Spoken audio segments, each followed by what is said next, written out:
Welcome to Effective Learning. So, amendments and article Indian polity আন্ডারে একটা গুরুত্বপূর্ণ topic যার প্রথম পার্টের ভিডিও অলরেডি চ্যানেলে অ্যাভেলেবেল আছে। যদি তোমরা কেউ না দেখে থাকো তাহলে পলিটি প্লেলিস্টের আন্ডারে অথবা টপিক ওয়াইজ এমসিকিউ প্লেলিস্টের আন্ডারে পেয়ে যাবে, অথবা আমি আই কার্ড বাটনেতেও লিংক অ্যাড করে দেব। চলো আজকে সেকেন্ড পার্টের প্রথম প্রশ্ন দেখে নেব। Which of the following constitutional amendments are related to raising the number of members of Lok Sabha to be elected from the states? নিম্নলিখিত সংবিধান সংশোধনগুলির মধ্যে কোনটি রাজ্য থেকে নির্বাচিত হওয়ার জন্য লোকসভার সদস্য সংখ্যা বৃদ্ধির সাথে সম্পর্কিত? দেখো, এই নিচের চারটি অপশনের মধ্যে উত্তর হয়ে যাবে option number C, 7th and 31st। এই দুটো কনস্টিটিউশনাল অ্যামেন্ডমেন্ট লোকসভার সদস্য সংখ্যা বৃদ্ধির সাথে সম্পর্কিত। এই 7th কনস্টিটিউশনাল অ্যামেন্ডমেন্ট একটা 1956 এতে এসেছিল for composition of the house of the people and readjustment after every census, এটাই ছিল এর মূল বক্তব্য। এবং এই 31st কনস্টিটিউশনাল অ্যামেন্ডমেন্ট একটা এসেছিল 1973 তে, which provides for raising the upper limit for the representation of states in the Lok Sabha from 500 to 525 and reducing the upper limit for the representation of UTs from 25 to 20. চলো next প্রশ্ন দেখবো। The Constitution 99th Amendment Act is related to 99তম সংবিধান সংশোধন আইন নিচের কোনটি সম্পর্কিত এটি বলতে হবে। এর উত্তর হয়ে যাবে option number B, the constitution of the national judicial commission. প্রসঙ্গ মনে রাখবে যে NJAC, that means the National Judicial Appointments Commission, was established by the Union Government of India by amending the Constitution of India through the 99th Constitutional Amendment Act, যেটা pass হয়েছিল 2014 এতে। The Amendment Act was passed by both the House of Parliament with 2/3 majority in August 2014. এ প্রসঙ্গে আরো মনে রাখবে, along with the Amendment Act, the NJAC Bill 2014 was also passed by the Parliament, which approved by the 20 state legislature, and the President of India gave his assent to the bills in December 2014, and these two acts came into force from 13th of April 2015.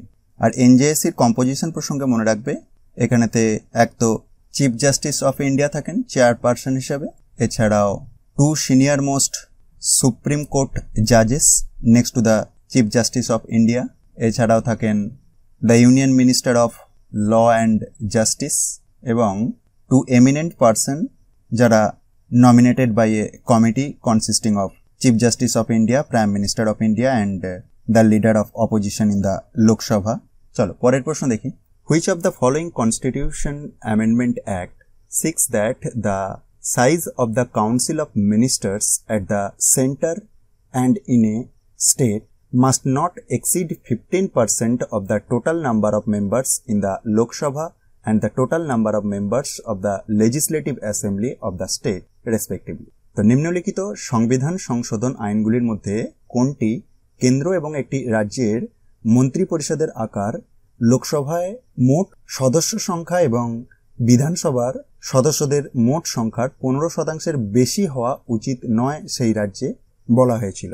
তার উত্তর হয়ে যাবে option number A, 91st Constitutional Amendment Act. So the 91st Amendment mainly deals with 2 aspects of the structure of governments. এক তো এই প্রশ্নের রেসপেক্টেই জানতে পারলে যে size of council of ministers, এবং number 2 anti defection law related. এই size of council of ministers প্রসঙ্গে বলতে গেলে এই অ্যামেন্ডমেন্টের রেসপেক্টে, after the 1989 defeat of Congress, the first National Front government was formed by a coalition of Janata Dal and other local parties with outside support of left and BJP, and this was a minority government under VP Singh. For the period from 1989 onwards, the number of ministers were on the discretion of the Prime Minister and were done to placate the allies. and ministers were split into individual functions so that ministers could be given their own fiefdoms to run, and this also increased the power and structure of individual leaders and could lead to unstable governments and too many important people in the government to cater to. And to resolve this, 91st amendment introduced in 2003-4 kept the upper level of ministers to 15% of the strength of the popular house of the legislative, implying Lok Sabha in case of parliament and Vidhan Sabha in case of states. And কিছু exception ছিল, যেমন for smaller legislature of Goa, Sikkim এবং মিজোরামের ক্ষেত্রে। আর second যেটি হয়েছিল anti defection ল প্রসঙ্গে, মনে রাখবে এই অ্যান্টি ডিফেকশন লটা ওয়াজ enacted in 1985 by the Rajiv Gandhi government, and the intention was to remove horse trading and poaching of legislature by the parties. A anti-defection law basically states that if a legislature elected on one party's ticket resigns and moves to another party, his election will be nullified and he has to seek fresh election on another party's ticket. However, if 1/3 of the party members left the party, it did not qualify as defection. And for smaller parties in the parliament, this was still a problem because smaller numbers of party members could still be poached by other parties without invoking the anti-defection law. To strengthen this, the limit was increased from 1/3 to 2/3 members of the party in the 91st constitutional amendment. চলো পরের প্রশ্ন দেখি। Which article mentions disqualification of members in the parliament? কোন অনুচ্ছেদে সংসদে সদস্যদের অযোগ্যতার কথা বলা হয়েছে? তোর উত্তর হয়ে যাবে option number A, article 101 to article 104। তাহলে আর্টিকেল নাম্বার 101 থেকে 104 এর মধ্যে এই সদস্যদের অযোগ্যতার কথা প্রসঙ্গে আলোচনা হয়েছে। প্রসঙ্গে মনে রাখবে আর্টিকেল নাম্বার 101 যেটার মূল বিষয় হচ্ছে ভ্যাকেশন অফ সিটস। 102 এর মূল বক্তব্য ডিসকোয়ালিফিকেশন ফর মেম্বারশিপ। 103 এই আর্টিকেলটার মূল বক্তব্য ছিল decision on questions as to disqualification of members. And 104 যেটার মধ্যে penalty for sitting and voting before making oath or affirmation under Article 99 or when not qualified or when disqualified এ প্রসঙ্গে বলা আছে। চলো আজকে পরের প্রশ্ন দেখি। Which constitutional article lays down the reservation of seats for scheduled caste and scheduled tribes in the Lok Sabha? কোন সাংবিধানিক অনুচ্ছেদে লোকসভায় তপশিলি জাতি ও উপজাতির জন্য আসন সংরক্ষণের ব্যবস্থা করা হয়েছে? তার উত্তর হয়ে যাবে option number A, article 330. So article 330 provides for the reservation of seats in the Lok Sabha for scheduled caste and scheduled tribe, and the number of seats reserved in any state or union territory for such castes and tribes will be made on the population basis. চলো পরের প্রশ্ন দেখি। Which constitutional article deals with representation of the Anglo-Indian community with House of the People? কোন সাংবিধানিক অনুচ্ছেদে জনগণের সাথে Anglo Indian কমিউনিটির প্রতিনিধিত্ব সম্পর্কে রয়েছে? তার উত্তর হয়ে যাবে option number B, article 331. So article 331 of the Constitution stipulates that the nominated seats are exclusively for members of the Anglo-Indian community, and this provision was made in 1950 in order to reassure the Anglo-Indians that their voice would continue to be heard in parliament even after the departure of the British. চলো next প্রশ্ন দেখি। Which of the following is correct about the Constitution First Amendment Act 1950? তো প্রথম সাংবিধানিক সংশোধন আইন 1950 সম্পর্কে নিম্নলিখিতগুলির মধ্যে কোনটি সঠিক সেটি বলতে হবে। তো উত্তর হয়ে যাবে option number D, all of the above. মানে অপশন নাম্বার এ তে যে রয়েছে provides new grounds of restrictions to the right to freedom of speech and expression. Second অপশনেতে রয়েছে provides new grounds of restrictions to the right to practice any professions or to carry on any trade or business. এবং 3 নম্বরেতে রয়েছে inserted two new articles 31A and 31B and the 9th schedule to give protection for challenge to land reform laws. তো এর সবকটি first constitutional অ্যামেন্ডমেন্টের মাধ্যমে হয়েছিল। Actually first constitutional amendment এটা enforced on 10th of May 1951 এবং এই সংবিধানিক সংশোধনীটির মাধ্যমে অনেকগুলি আর্টিকেলকে অ্যামেন্ড করা হয়েছিল, লাইক আর্টিকেল নাম্বার 15, 19, 85, 87, 174, 176, 341, 372, 376 এটসেট্রা এবং আর্টিকেল নাম্বার 31A এবং 31B এই দুটোকে ইনসার্ট করা হয়েছিল এই 9th স্কেডিউলের আন্ডারে। আর অনেক সময় পরীক্ষাতে ঘুরিয়ে প্রশ্ন করে যে ফার্স্ট কনস্টিটিউশনাল অ্যামেন্ডমেন্টের সময়তে প্রধানমন্ত্রী কে ছিলেন বা প্রেসিডেন্ট কে ছিলেন, সে প্রসঙ্গে মনে রাখবে যে এই সময়তে প্রাইম মিনিস্টার ছিলেন জওহরলাল নেহেরু এবং প্রেসিডেন্ট ছিলেন ডক্টর রাজেন্দ্র প্রসাদ। চলো পরের প্রশ্ন দেখি। The constitution 6th amendment act 1956, ষষ্ঠ সংবিধানী সংশোধন আইন 1956। তো এ প্রসঙ্গে বলতে হবে যে নিচের অপশনগুলির মধ্যে কোনটি ঠিক। এর উত্তর হয়ে যাবে option number C, that is A and B. দেখো এই অপশন নাম্বার ডি এতে যে insertion of two articles 31A 31B in the 9th schedule, যেটা আমরা আগের প্রশ্নতেই দেখলাম, এটা ফার্স্ট কনস্টিটিউশনাল অ্যামেন্ডমেন্ট হয়েছিল, সুতরাং ষষ্ঠ সংবিধানের সংশোধন আন্ডারে এটা আসতে পারে না। এবং বাকি দুটো অবশ্যই আসছে, কারণ হচ্ছে 269 এবং 286 এই দুটোকেই অ্যামেন্ড করা হয়েছিল এই 6th কনস্টিটিউশনাল অ্যামেন্ডমেন্ট এর মধ্যে, যেগুলি রয়েছে 7th স্কেডিউলের আন্ডারে। আর এটি enforced on 11th of September 1956। মনে রাখবে প্রসঙ্গক্রমে। Actually this amend the union list and state list with respect to raising of taxes. তো option number A and B এই দুটোর মাধ্যমে সেটাই বোঝা যাচ্ছে। তো চলো আজকে পরের প্রশ্ন দেখি। The constitution 7th amendment act 1956, এবার সপ্তম সংবিধানিক সংশোধন আইন 1956 সম্পর্কে বলতে হবে যে কোনটি ঠিক। এর উত্তর হয়ে যাবে option number C, A and B.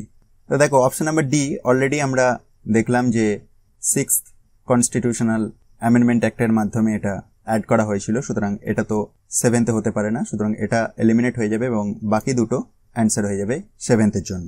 Actually এই 7th কনস্টিটিউশনাল অ্যামেন্ডমেন্ট একটা অনেকগুলো আর্টিকেলকে অ্যামেন্ড করেছিল, লাইক আর্টিকেল নাম্বার 1, 3, 49, 80, 81 এরকম করে অনেকগুলোই করেছিল এবং কিছু কিছু আর্টিকেলকে ইনসার্টও করেছিল, লাইক 258A, এছাড়াও 290A, 298, 350A এবং পার্ট 8 কেও অ্যামেন্ড করেছিল এবং স্কেডিউল 1, 2, 4 এবং 7 কেও অ্যামেন্ড করেছিল।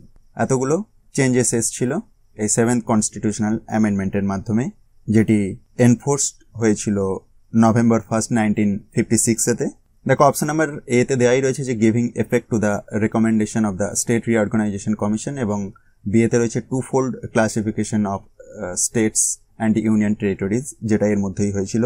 কারণ হচ্ছে reorganisation of state on linguistic lines ছিল, এটাই মেন বক্তব্য, এটাকেই নিয়ে আসাই উদ্দেশ্য ছিল, যেটার মাধ্যমে আগের যে ক্লাস এ, ক্লাস বি, ক্লাস সি এবং ক্লাস ডি এগুলোকে অ্যাবলিশ করে দেওয়া হয়েছিল স্টেটের ক্ষেত্রে। এবং অপশন নাম্বার বি এতে তো দেখতেই পেলে যে ইউনিয়ন টেরিটরিজের ইন্ট্রোডাকশন হয়েছিল।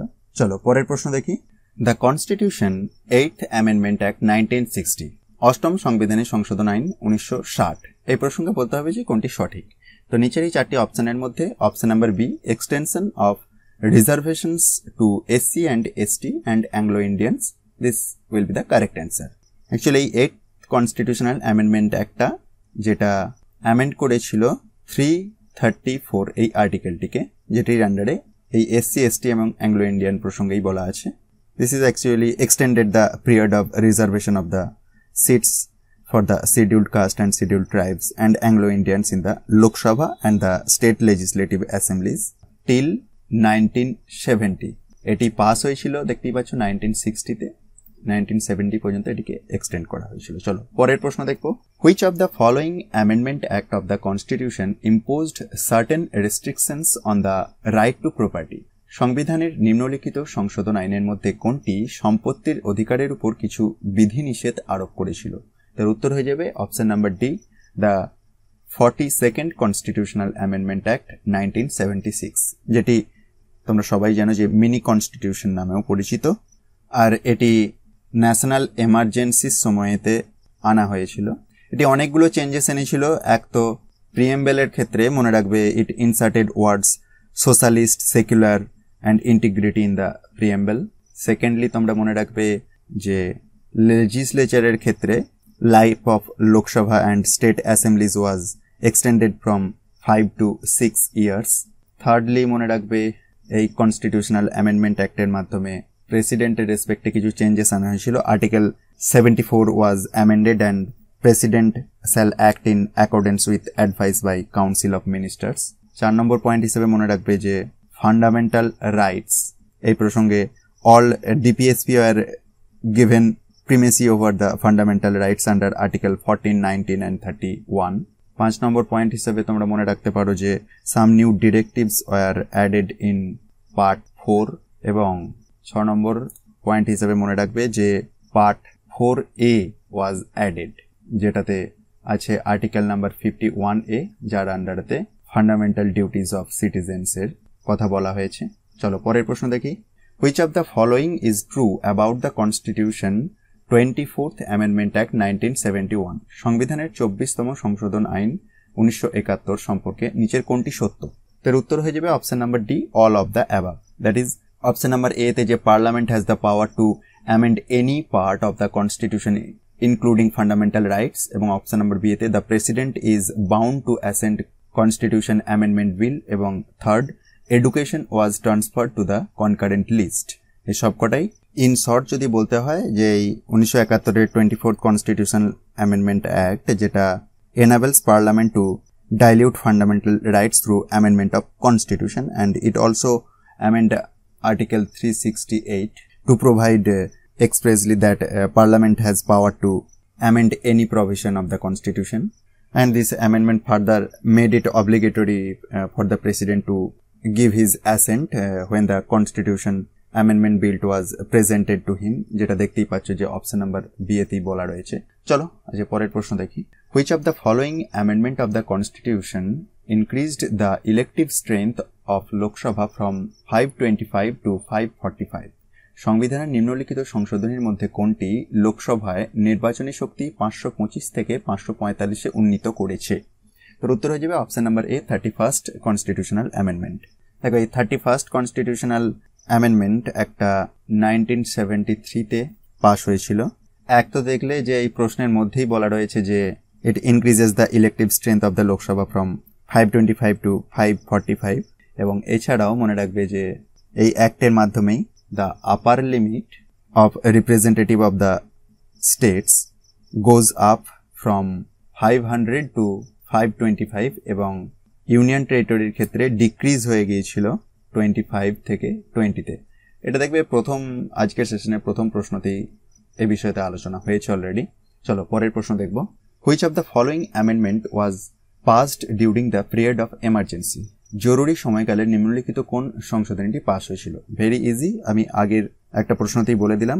এর উত্তর হয়ে যাবে option number C, 42nd amendment, যেটা মিনি কনস্টিটিউশন নামে পরিচিত, এবং যেটির মাধ্যমে প্রিএম্বেল এবং আরও অনেক ইন্ডিয়ান কনস্টিটিউশনের সেকশনতে বিভিন্ন ধরনের পরিবর্তন আনা হয়েছিল, এবং এটি এমার্জেন্সির সময়তেই আনা হয়েছিল ইন্দিরা গান্ধীর টাইমেতে। চলো পরের প্রশ্ন দেখব।